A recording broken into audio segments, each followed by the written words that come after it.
Yesterday I got some new corals. I acclimated them the same way as the previous ones. This is a green star polyp. I put it on the island because it's invasive, so I don't want it to spread to everything. I also got some zoanthids. Over here are the last ones. And I also got this Recordia here, which I like him, he's pretty cool. And today I picked up these two clownfish. These are Darwin misbar clownfish. Darwin means that their body is black except for the stripes. There's a little bit of orange, but that should go away as they mature. And they're misbars because the middle stripe doesn't go all the way along their body. I got these from a guy who is breeding them in his house, which is a pretty cool operation. He also gave me some of this red macro algae for free, which was nice. I don't have a quarantine tank, and there's no other fish in my tank. I'm not going to quarantine them, I'm just going to put them directly in the tank. And I have some methylene blue, and I was planning on doing a freshwater dip. But again, since there's no other fish, I'm just going to introduce them with the saltwater drip, and hopefully that's sufficient. But we'll see.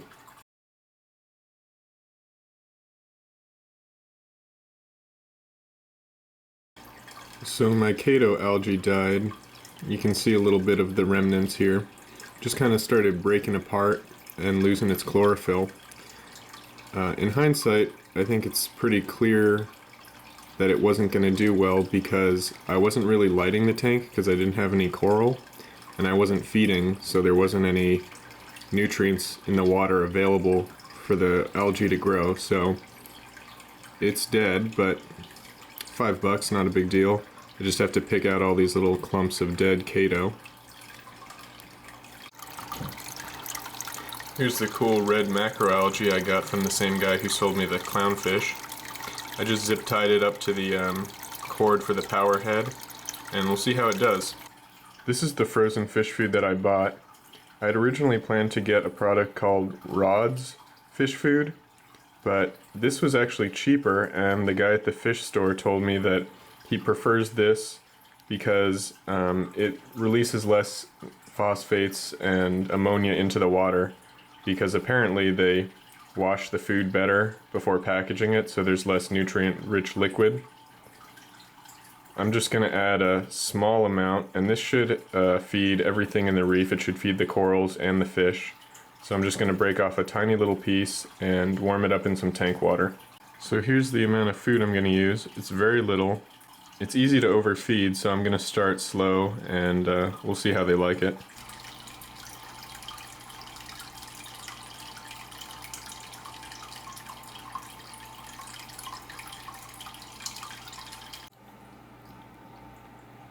I picked up some new corals. I got this orange Montipora. I got a rock flower anemone hiding behind the green star polyp. I got some acans. And I got some SPS. I got the styrophora and an acropora. These are a little harder to take care of than the soft coral, so I might have gotten a little bit ahead of myself, but we'll see. In the last few days, these kind of orange-brown colored spots have appeared all over my sand bed, and I think they're diatoms.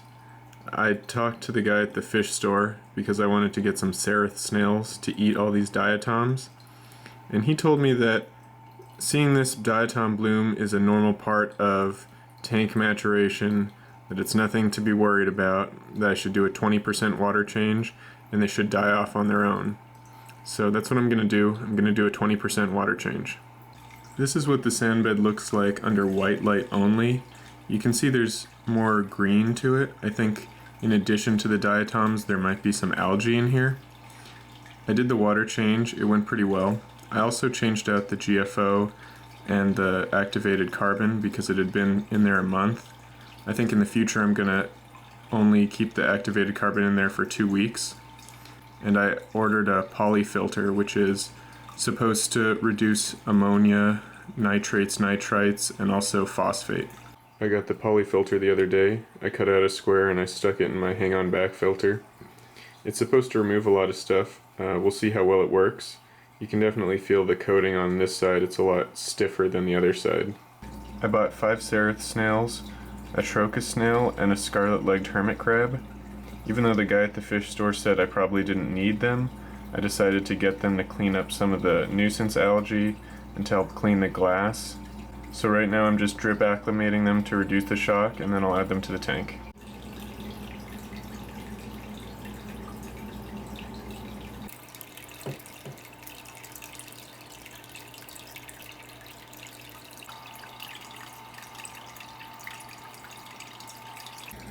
The snails have been going to work. The trocus cut this white line all the way up the algae. I picked up some small sand crabs when I went to the beach. Even though I picked them in cold water, this species is pretty widely distributed and lives in some areas with warmer water. And also, even though I picked these up in the swash zone, which is where the water meets the shore, more mature sand crabs actually do live out in the deeper water. My rockflower anemone caught a couple of them. A couple frags, including this Montipora, had some cyanobacteria. I threw this one out because it was getting pretty bleached anyway, and I removed the sand that had the cyanobacteria on it. The Hollywood Stunner Chalice also had some cyanobacteria on it. I decided to treat that one with ChemiClean. The instructions for the ChemiClean say 1 level scoop per 10 gallons of water. But I'm going to be treating my frag in only 3 cups of water, so I need far less than 1 spoonful. So what I'm going to do is, I weighed out 100 grams of tank water, and I'm going to add to that 1 level scoop of the ChemiClean.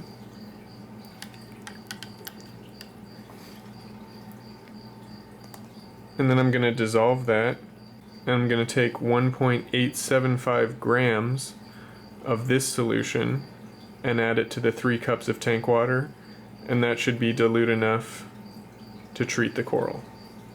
I put the frag in the ChemiClean treated water, and I use some tape to secure it to the tank. The instructions for the ChemiClean say that the water needs to be thoroughly oxygenated during the treatment, so I cut a hole in the top and I ran some airline tubing from a air pump in there. This algae-eating stomatella snail found its way into my tank and has been hanging out on the back wall. One other thing I tried to get the diatoms, algae, and cyano under control was to turn the lights off for 3 days. This is what the tank looked like after that 3-day blackout. I've since got rid of the cyanobacteria, but the algae and diatoms are still present at a manageable level though. I picked up this cleaner shrimp, and I also got this purple sponge, which is pretty cool. And I got a new acropore frag you can see there. And then in the back there's a gorgonian. I also made this little tool, which is just a razor blade attached to a piece of metal. It's really handy for scraping the glass here. Okay, that's all for now. Thanks for watching.